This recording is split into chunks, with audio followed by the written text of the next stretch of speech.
Hey guys, I'm Philip from the Honda Resource, and today I'm going to be covering just my little DIY all-wheel drive B20 build on this EG Coupe.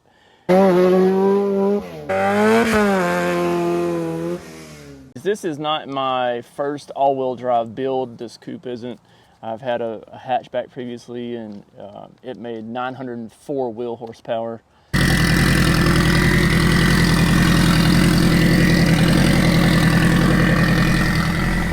It was K-Series. We sold it a couple of years ago, and I used that money to start my business, and I was able to quit my job. This is my business here.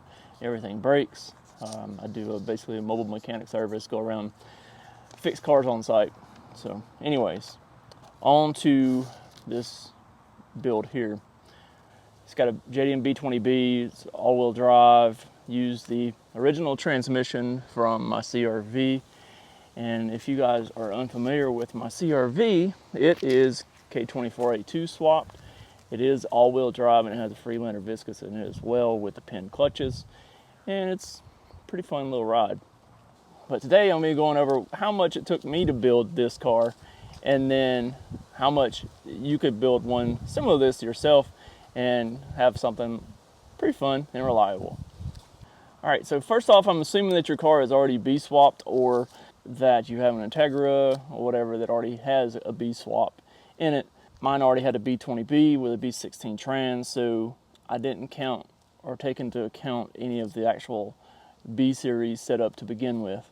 There'll be several different things throughout this list that I either got sponsored or already had, that kind of stuff. So there's definitely some savings that I had that maybe you won't have, but you'll still be able to build it very affordable.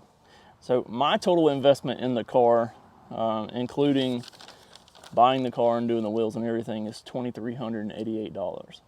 That did take into account also selling the B16 transmission, selling the shifter that I had, selling the vibrant header, and the exhaust that was on it, because it had a Pepsi World Sport exhaust, I think. No, it had a Yanako exhaust, but anyway, sold that and made a little money back. So it looks like I sold all that stuff for about $950. So I guess technically investing without selling anything, $3,338. So like I said, I did a lot of bartering, got stuff sponsored, had a lot of this stuff already, so it really cut down on my cost as compared to just building something outright. As I mentioned, that total investment, including buying the car, the wheels, everything, literally how it sits. The only thing that it really lacks to be complete is an exhaust. It has a header on it, but otherwise no exhaust. If you were to build this car, the PLM diff mount is $495, and that's to mount the rear diff from the CRV in this car.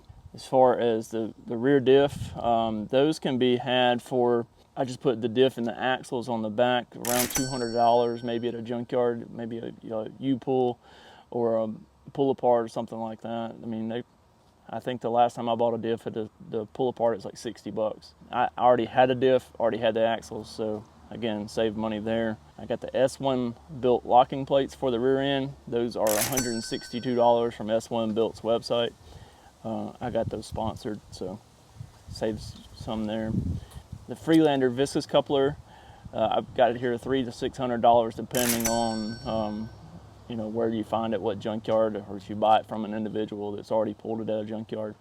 And I think I paid around $300 for it, so I really saved some money off that. I have bought a couple of those before from individuals and junkyards, and paid right around $100 to $150. The Freelander adapters, I got sponsored. Typically speaking, they are about $185. And when I say Freelander adapters, that's the adapters that convert the drive shaft over to the rear diff and the drive shaft over to the transmission. That enables you to use the Freelander drive shaft without having to modify it on mine directly onto it. So, like I said, those are about $185. All right, so for the rest of the rear stuff, the trailing arms, I bought a set of rear disc trailing arms from a guy local that parts out cars, and I paid $125 for those. Those did have bad brakes and stuff and needed some new rotors, needed some new pads. One of the calipers was locked up, and the e-brake cables were, it was off of a Del Sol, and the Del Sol cables are different. So I bought all that new stuff through Rock Auto, and it was $200. The actual plates that you weld onto the trailing arms to make it to where it accepts an axle and the all-wheel drive hub, essentially, those are $189 through PLM.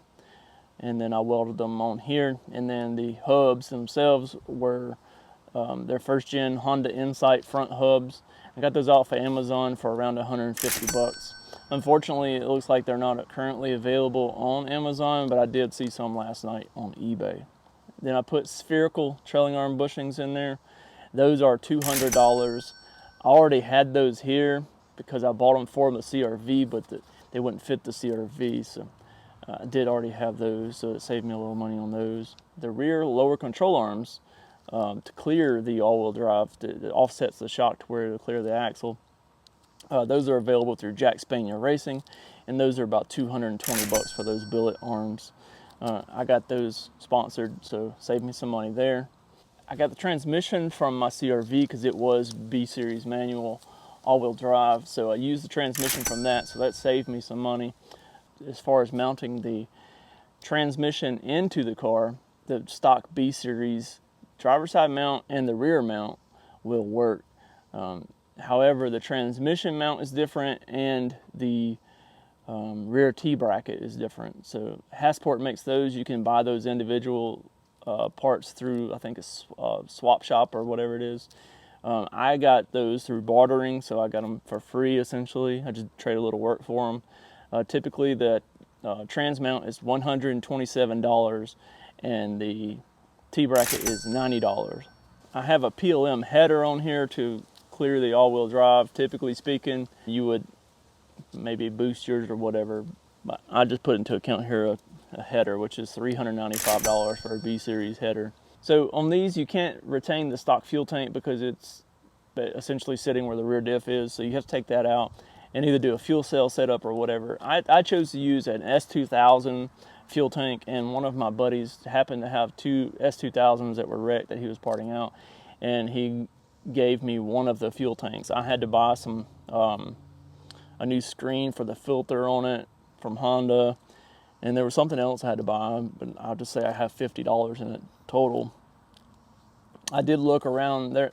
You can buy those fuel tanks for about $400 on eBay, and then there was a miscellaneous I put for $50 essentially for the hoses and whatnot to make it work.